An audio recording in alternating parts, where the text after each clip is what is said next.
Salut à tous. Est-ce que vous vous êtes déjà posé la question de savoir pourquoi est-ce que les hommes se sont toujours imposés un idéal viriliste? Eh bien, c'est la question que ne se pose pas malheureusement Olivia Gazalet dans son livre qui vient de sortir aux éditions Robert Laffont et qui s'intitule Le mythe de la virilité, un piège pour les deux sexes. Alors, l'idéal viriliste, qu'est-ce que c'est?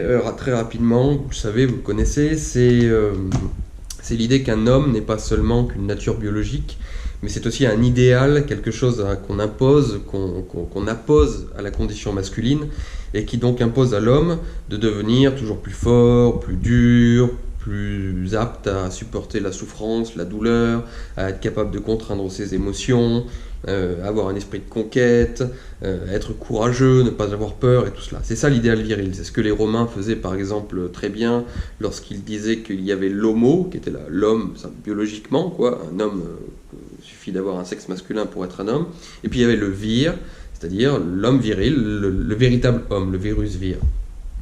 Et donc c'est ça l'idéal viril. Et en fait, Olivia Gazalet donc écrit un livre pour parler de la virilité et de cet idéal viriliste, ce qu'elle appelle, c'est elle qui l'appelle comme ça. Et pour elle, c'est un mythe, et sa thèse est très intéressante. Et c'est pour ça déjà que je la salue et que je lui dis bravo, parce que pour une féministe, c'est une philosophe féministe, pour une féministe, c'est une féministe intelligente, et c'est à noter quand même, parce que c'est assez rare. Et elle est intelligente car elle ne va pas se contenter seulement de dire ce que racontent la plupart du temps les féministes, à savoir que cet idéal viriliste est quelque chose qui a, de tout temps et dans l'histoire, oppressé la femme.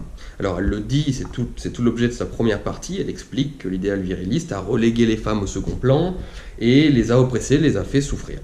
Mais dans la deuxième partie, Olivia Gazalet va un peu plus loin et s'aperçoit de quelque chose qui est évident, mais bon, elle le découvre et elle nous le fait découvrir. Elle nous fait découvrir que l'idéal viriliste a peut-être avant toute chose fait souffrir les hommes avant tout. Parce que dire à un petit garçon, à son fils, deviens un homme, mon fils, contrains tes émotions, arrête d'avoir peur, sois prêt à te sacrifier dans des guerres, sois prêt à mourir, sois prêt à supporter toutes les tortures et les souffrances et la responsabilité du monde sur tes épaules, eh bien tout cela a fait complexer beaucoup les hommes, les a rendus dépressifs, a créé énormément de suicides et de conditions très malheureuses, et donc tout cet idéal-là, cet idéal constructiviste, a vraiment oppresser également les hommes. Et finalement, les femmes n'étaient que des victimes collatérales de cet idéal viriliste qui était d'abord et avant toute chose contre les hommes. Et donc la thèse d'Olivia Gazalet, qui est contenue dans son introduction d'ailleurs, c'est finalement de dire qu'il faudrait se débarrasser de l'idéal viriliste de sorte à libérer et les femmes et les hommes également. Bon. Alors, c'est intéressant, parce qu'au moins ce n'est pas une critique débile de l'homme, comme on peut entendre parfois chez les féministes, mais c'est lacunaire. Et c'est ce que j'aimerais dire à Olivia Gazalet. Vous savez, quand on dissocie la cause de la conséquence, et qu'on ne s'attarde que sur les conséquences, et que l'on regarde donc les effets de ces conséquences, eh bien, celles-ci sont toujours critiquables. Tout phénomène humain, quel qu'il soit, politique, sociologique, tout ce que vous voulez, tout phénomène humain est imparfait par nature et l'on peut critiquer. Il y a toujours des petites choses qui sont imparfaites, qui sont mauvaises, qui sont nuisibles sur les conséquences. Mais quand on met ces conséquences en perspective, c'est-à-dire qu'on se rappelle de la cause, qu'est-ce qui a créé ces effets-là? Pourquoi est-ce que nous en sommes là? Du coup, ça nous permet de regarder les conséquences avec beaucoup plus d'indulgence.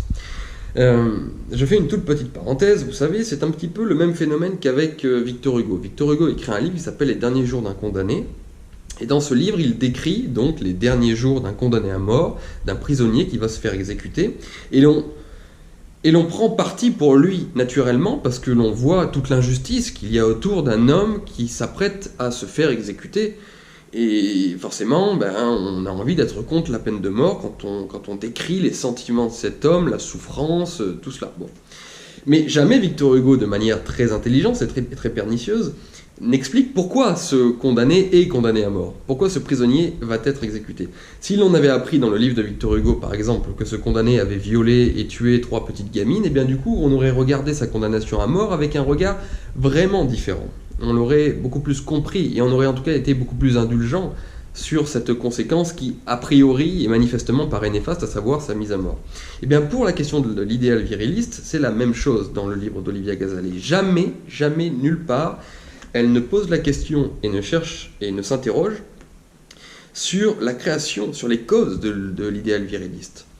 Pensez-vous vraiment que les hommes se sont levés un matin, un beau matin, partout, dans toutes les civilisations et de tout temps, ils se sont tous levés un matin, ils se sont dit, tiens, si on allait s'imposer à nous-mêmes d'être dur, d'être fort, de travailler, de toujours faire des exercices pour avoir un corps solide, d'être prêt à mourir à la guerre, de supporter les tortures, les souffrances, tout. Est-ce que vous pensez que les hommes se sont réveillés un matin et se sont dit ça juste pour dominer les femmes? Vous pensez vraiment que c'est sérieux ça? Non, évidemment. Si les hommes se sont dit ça un beau matin, c'est parce que le monde était très dangereux. Et ça, c'est une donnée fondamentale que les Européens de l'Ouest, l'Occident européen, a absolument oublié. Au prétexte que nous vivons dans un monde qui est totalement pacifié depuis 60 ans, nous ne connaissons plus les guerres, et puis même la rivalité économique n'est pas si terrible que ça grâce à l'État-providence, et bien du coup, on a oublié que le danger était présent dans le monde, on a oublié que le monde était dangereux et que le monde massacrait les plus faibles.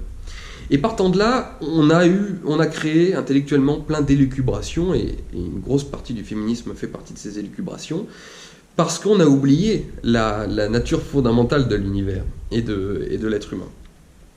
Et donc, Olivia Gazalet, en oubliant cela, comme n'importe quelle petite européenne classique, et bien du coup ne peut pas comprendre les conséquences néfastes de la virilité et ne peut pas les voir dans leurs ensembles. Si les hommes, à l'époque, ont créé de tout temps un idéal viril, c'était parce qu'il fallait protéger leur communauté et protéger leurs femmes également. Parce que le monde était violent et que cet idéal viril était appliqué à l'homme pour qu'il soit le plus fort et le plus apte à protéger, à permettre à la fois la survie et le développement de sa communauté. Et vous savez, dans l'histoire, quand on l'étudie un petit peu, il est arrivé déjà des centaines de fois que les hommes oublient cet idéal viril, le refusent, et les sociétés qui ont oublié cet idéal viriliste n'ont pas atteint la félicité et la perfection qu'aimerait Olivia Gazalet. Non, elles ont tout simplement disparu, tout simplement. Et c'est la raison pour laquelle les femmes ont beaucoup contribué à l'idéal viriliste. Contrairement à ce qu'on croit, ce n'est pas seulement qu'une affaire d'hommes. Les hommes, ce ne sont pas seulement les hommes qui ont dit à leur fils « sois un homme, mon fils ». C'était très souvent les femmes. Quand on étudie les sociétés latines, par exemple, on s'aperçoit à quel point tout cela est vrai. Les femmes ont beaucoup travaillé à la virilité de l'homme. Je crois que Simone de Beauvoir en parle d'ailleurs dans son livre « Le deuxième sexe ». Je vous prends un exemple. J'en parlais avec une Syrienne dernièrement. J'ai une amie syrienne et je lui ai parlé de la thèse d'Olivia Gazalet. Je lui ai expliqué. Et elle m'a dit « Mais bon sang, mais c'est moi qui demande aux hommes d'être virils, c'est moi qui demande à mon père, à mes frères, à mes cousins, à mes oncles, mes neveux, mes amis d'être virils, car c'est eux qui m'ont protégé contre Daesh pendant 6 ans. Sans eux, j'aurais été violé, massacré ou mis sous une burqa, marié à un abruti. Donc moi, je veux que les hommes soient virils. Et ça, on le constate dans les sociétés italiennes, par exemple, dans les sociétés latines très souvent, mais même à l'époque nordique. Et ça, Olivia Gazalet n'en parle pas. Et ce qui est marrant, c'est que nous revenons petit à petit dans un monde qui est compliqué, qui est difficile. Cette espèce de parenthèse enchantée depuis la Seconde Guerre mondiale de l'Europe, où on ne connaît plus de guerre, plus de violence, et tout semble se pacifier petit à petit, est en train de disparaître. Le monde redevient dangereux d'un point de vue économique, le monde redevient dangereux dans les rues avec la violence, et on va voir renaître cet idéal viriliste. Et là où ça va être marrant, c'est que très souvent, on va voir que ce sont des femmes qui vont demander aux hommes, aux occidentaux, aux hommes, de redevenir des hommes, c'est-à-dire de se réappliquer cet idéal viriliste. Donc voilà, c'est un très bon livre, qui est intéressant, mais je dirais à cette chère Olivia Gazalet que je trouve dommage que jamais elle essaye de mettre en perspective les effets de l'idéal viriliste qui sont mauvais. Les effets de l'idéal viriliste ne sont pas tous bons, ça, on ne peut pas être d'accord avec elle, mais lorsqu'elle les met en perspective avec la cause, c'est-à-dire la dangerosité du monde, eh bien, du coup, on les regarde d'une toute autre façon. Et puis pour terminer, sur ce livre, je dirais quelque chose de petit peu plus comique, c'est qu'Olivia Gazalet, à un moment, nous explique que pour ce qui appartient au domaine sexuel, pour ce qui appartient au lit, il ne faut pas se débarrasser de l'idéal viril, il faut que les hommes puissent le rester, car au lit, après tout, ce n'est pas si grave et c'est plutôt plaisant. Alors j'aime bien, parce que là, elle révèle la femme qui est en elle, donc j'aime beaucoup, mais ce qui c'est assez comique et un peu stupide, car comment peut-elle croire une seule seconde qu'un homme pourrait être viril dans le lit et ne plus l'être au jour le jour, ne plus l'être dans la vie de tous les jours. Il faudrait qu'il le soit juste au lit, ça n'a absolument aucun sens. Donc voilà, bon livre, Le mythe de la virilité chez Robert Laffont.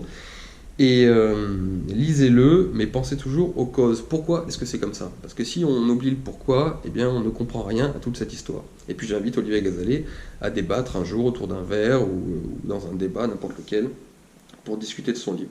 Voilà. Ciao!